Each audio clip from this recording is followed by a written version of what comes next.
Welcome to BT Sport Boxing. I'm Rob Armstrong and this is Colorado Springs, and I am joined by the pound for pound legend and welterweight world champion Terence Crawford. How are you, my man? What's going on, man? I'm very good, I'm very good. So first question, Terence, Bud, Mr. Crawford, Sir Crawford?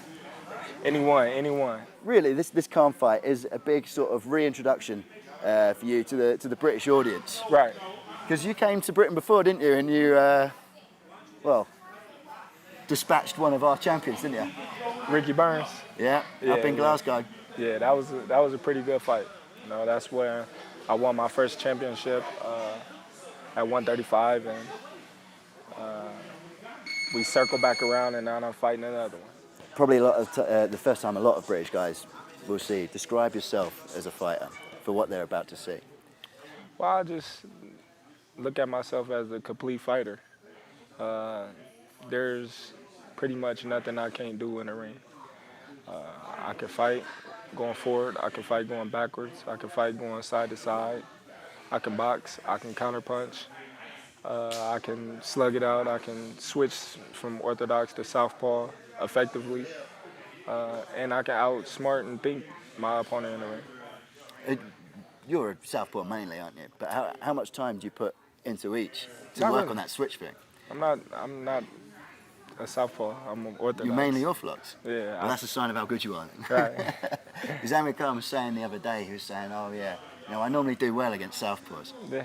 So he's going to learn something on going to learn something on the 20th of April. We'll see. You know, we'll see how the fight goes. He might not even see the southpaw stance. You're that confident? I'm just saying. I'm comfortable with either one. Do you come into things with that crazy confidence, that sort of, you can't even imagine a bad thing happening to you in the fight? Do you visualize just like success? No, success? I visualize everything. When I visualize me around in the ring, I visualize everything because anything can happen. You know, what would I do if I get hurt? What would I do if anything bad was to happen? You know, I visualize it all. So what do you know about Khan? Obviously, he's quite a big mainstream star back in Britain, and he's obviously had those big fights in Vegas. Over here, he's fought everywhere. He's an experienced guy, but he had those 2 years off. But he's still a tough competitor in your eyes, is he? Of course. By no means necessary that I'm taking him lightly. We're taking all the precautions that we need to take to make sure that we 100% ready for the fight. Khan's very good at boxing. He's very fast. He knows what he's doing in the ring, and he never lost at the welterweight division, so I rate him one of the top welterweights in the division. You've got that pound for pound moniker as well, that title of being in those rankings. You're in everyone's top 5. You know, I think you're Ring Magazine #2 at the moment, but any pundit, critic, whatever, you're in all the top 5s. Is that sort of an additional pressure because you're already defending a belt? Do you think about that pound for pound thing as well? Somewhat at times, but not more than, you know, keeping my title. Mainly, I just worry about keep winning, and then everything else will fall into place. But sometimes I do think about the pound for pound list, being that I feel like I should be #1 instead of #2. Yeah, I mean, I was going to ask you because there's a few names you always get mentioned with. Obviously, Lomachenko is always in there, Spencer's always in there, Garcia was in there, but now has possibly dropped out after the Spence fight. Canelo's always in there, but there's a couple of guys in there that you probably could be eyeing up after Khan if you win. Correct.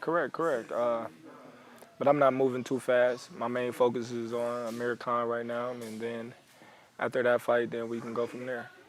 How far through your career? Because obviously, you don't know much about losing. You know, you just win, and your wins are getting better and better and more impressive, and you improve. How far through that career did you start thinking about, I'm going to go through all these divisions, I'm going to be the champion of all of them? Well, I never really thought about it like that. It just kind of happened. When I set my sights on one goal and I meet that goal, then I set another one. Because I don't want to think too far ahead. I want to keep everything in a straight line, in the arrow. So my first goal was to become world champion. you know. And after I conquered that, then it was another goal, another goal, another goal, and then another goal. You've got Shakur Stevenson in your camp as well, and we were talking to him earlier, and he was talking. You know, he's a featherweight fighter. He was saying, "Yeah, I'm going to go up for all the divisions." You have to hold him back and say, "Whoa, concentrate on your one first. Of course, Concentrate on of 126 first." Of course, of course. You know, he's got a bright future, and he's very talented. But at the same time, you know, he need people in his corner that don't move him too fast and let him grow as a fighter. It kind of goes with that pound for pound thing, mastering all the divisions. Is it mastering all the styles as well? I think it's just being the smarter fighter in there, knowing when to unleash your power and when not to. You know, I think that's what makes and break the average fighters to the elite fighters. We spent a couple of days in camp with you. We've seen the camp life. We've had the house tour. We've met all the teammates. We've seen you just arguing for a good 45 minutes about internet with Wayne. Well, Wayne, you know, he had it in his head that his internet was higher than mine because my internet was glitching because everybody got their iPads, iPhones, computers, and there's multiple games being playing in the house, and I had a glitch. So I show him what mine was, and mine was the highest, and he goes to try to show his, but he couldn't. But now all of a sudden, when I tell him what mine was, he goes and upgrade his to the same one that I have, and it says it on there. I was just like, it's cool, you lost, man. Just face it. How many times a week do you get those like camp rows that just come out of nowhere? Every day. Every day. Every day. Every day. Every day is a disagreement or somebody going back and forth with each other, but you know that's what makes camp fun. Yeah. In this gym, I mean, you can hear around. There's people training everywhere. It's always busy. Is that the way you like things? You like to be part of, you know, a busy place, a busy camp, a busy gym. You just have people around you all the time. Well, yeah, that's cool, but at the same time, it's not this busy every time we come because sometimes we come at a different time. So this is the kids' hours right now. So sometimes we'll come in here and train, like today. Get a kid something to look at. You know, when they seeing champion of the world fighters, it gives them motivation. Is that a big thing for you? Do you like giving back?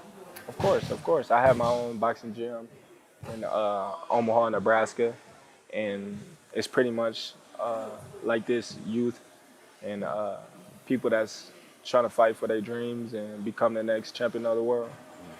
I think one of the main things people notice about you when they see these documentaries, obviously ESPN have been in, seen Top Rank do documentaries with you, and you're properly down to earth. You don't let belts, titles, statuses, pound for pounds, nothing change where you're from. You're an Omaha boy, right? Oh, of course. All those is trophies to me. You know, at the end of the day, when the fighting stop and when everybody stop chanting your name, you still got to be yourself. You know, who is you going to be now? You know, so I just looked at it as if I can't change for nobody. It's just me. I'm me, and if you don't like me, then so be it. Now you're 31, which is, you know, it's a good age. Right. Your coach, Jamie, your strength and conditioning coach, he says you still got more to come. People talk about that age 30 as kind of a milestone in boxing a lot of the times. He says you've not even reached your physical peak yet. He thinks you've still got way to go. Oh, do you believe? Do you believe? Of course. You know, I think I still got a lot left. You know, that I can gain, a lot left that I can show, as well as grow. You know, I never claimed to know everything, but I'm learning every day. So long as I'm still learning, then I'm good. How many goals you got left to tick off in boxing? How many goals? Yeah, how many things are on the Terence Crawford checklist?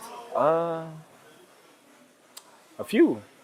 You know, I wanna become undisputed welterweight champion of the world. And that's first. Yeah, that's my goal. And then I want to be in the Hall of Fame. I want to be ranked #1 pound for pound fighter in the world. So, you know, they're my short-term goals. Well, Hall of Fame is my long-term goals, but them are my 2 short-term goals as of right now. So let's talk about that pound for pound ranking. Who is your top 5? Top 5 pound for pounds. You can include yourself if you like. I'll be nice. You're putting yourself number 1, aren't you? See, the thing is, I never sat down and, everybody always asks me, what's my top 5 pound for pound list? And I tell them I never sat down and thought about it. Yeah. I never sat down there and said, all right, well, he deserved to be 1, 2, 3, or any of that. I just let everybody else do it because it's all about opinion. That's the only thing. It's not like we get any trophies or anything for it or a belt or anything. It's just a label, So yours is 1, Crawford, 2, Crawford, 3, Crawford. It's number 1, Crawford, and whoever else behind me, don't matter. All right then, buddy. Well, I'll see you in fight week. All the Appreciate best. it. Thanks a lot, Thank man.